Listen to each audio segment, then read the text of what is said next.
I've been bullied more by adults than people my own age. A quote from my personal journal, 2022. COVID was a tumultuous experience for all. For me, it was not only the pandemic that stopped my life in its tracks, but the treacherous journey to come. In 2020, I left college mid-March for spring break and would not be returning for quite a while. I was honestly quite excited to be home, even with my holy shit the world is ending thoughts. I miss my boyfriend dearly, so I ended up moving in with him, his mom, his sibling, and their partner. The five of us squished ourselves into a three-bedroom Victorian-style apartment in the Old West End. It wasn't ideal, but I was pretty excited to live somewhere bigger than a closet, so I was grateful. Drew's mom had a chronic illness that left her using a walker and wheelchair at the time. I cared deeply for her and did what I could to help, but she needed more than what a few teenagers and early 20-somethings could provide. Let's be honest, we were all going through a pandemic and weren't capable of taking care of a 40-year-old woman. So we welcomed a sixth member into our little chosen family. A home health aide who helped my boyfriend's mom get around the house, made her meals, and generally took care of many household tasks. She was a blessing.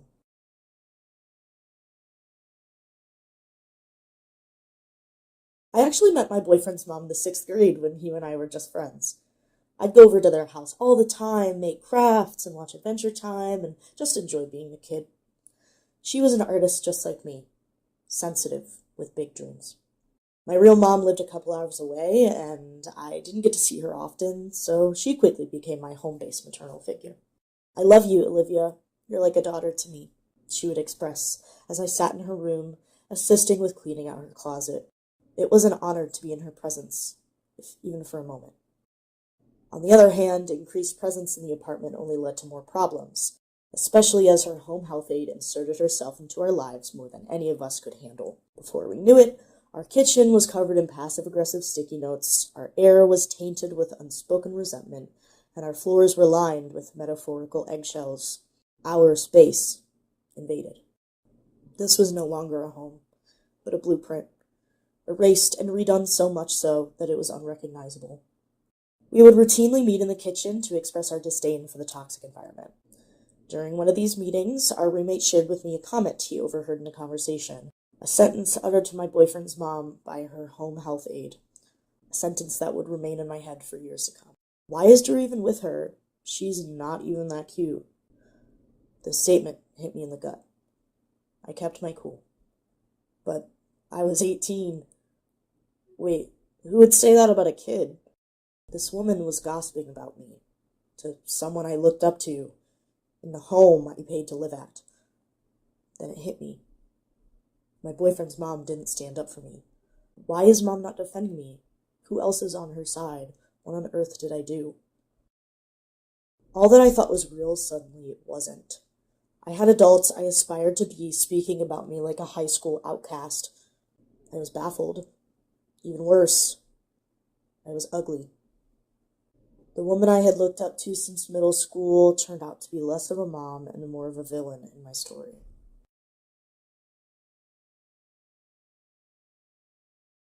One day I sat on a Zoom call for one of my remote college classes.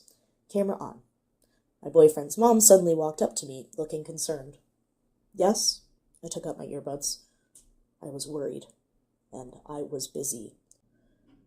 "You need to start doing more around here. You left a mess on the stove last night. You're putting my health in danger. I expect better from you." Her claims went on as my professor and classmates watched my muted face turn white. I saw it. My professor gave me permission to leave the video call. Out of spite and tragedy, I stormed to the stove to see my mess. I was met with water stains from boiling potatoes the night before. I sobbed harder at the absurdity of it all, but on I scrubbed. Drew was extremely distraught at the sight of me crying as I wiped down the stovetop. I explained what his mom said, and he was furious. We knew we had to move out as soon as we had the means to. Later that day, we decided that we overreacted.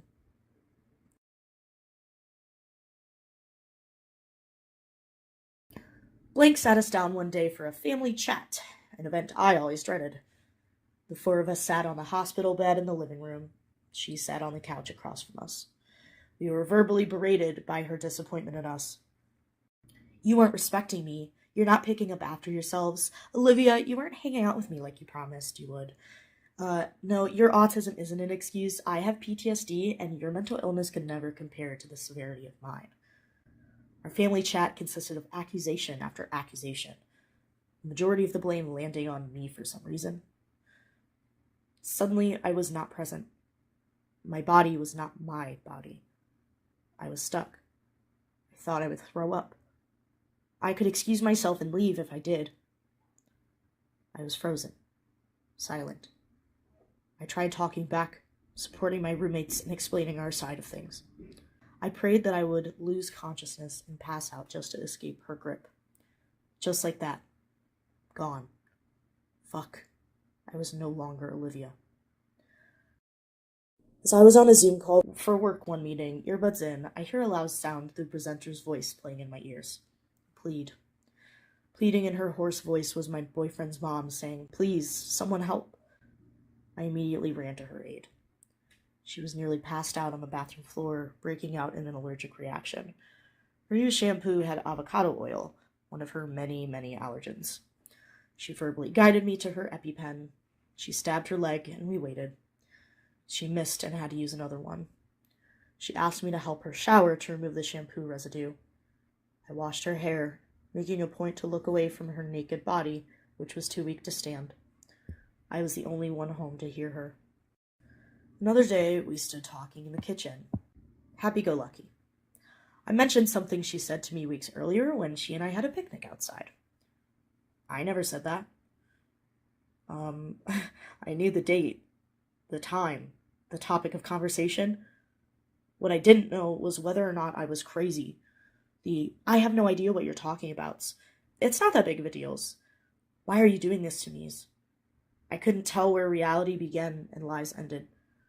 The former Dixie Chicks had just released an album that summer titled Gaslighter.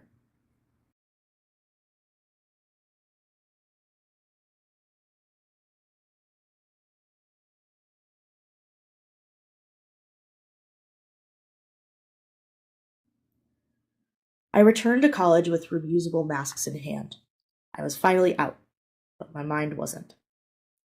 I would walk to my morning class, constantly glancing behind me to see if someone was there. No one. When there was someone behind me, I'd go out of my way to speed up or step to the side and let them pass. I wanted to be alone. I would walk back to my dorm, looking over my shoulder. I was literally watching my own back. I shut my door and locked it. I closed the sliding door to my part of the quad. I shut my blinds. My world caved in around me. It's a blur to me now. 2023 finally brought me medication and a diagnosis of bipolar disorder. My therapist concluded that its onset accelerated due to the immense stress I experienced in such a short time. My trauma seemed like a joke to me. I wasn't wounded in battle. I was yelled at by a mom. It's not a big deal.